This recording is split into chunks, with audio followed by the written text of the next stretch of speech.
Hi, today I'm front of me Motorola Moto E13 and I'll show you how to edit notification panel shortcuts on this device. So now let's just first open the panel, and here if you want to add some options or remove some of them or just to change their positions, we should just first click to this edit icon, scroll down to this just down section with invisible options, and just if you want to add some of them to your panel, you should just hold the icon and just drag it to this up section.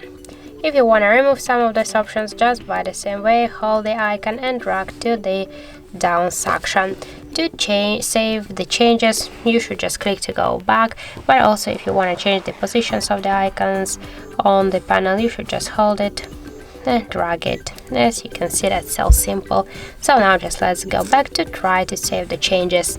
So that's it. Thank you for watching, and if you find this video helpful, don't forget to leave a like, comment and to subscribe our channel.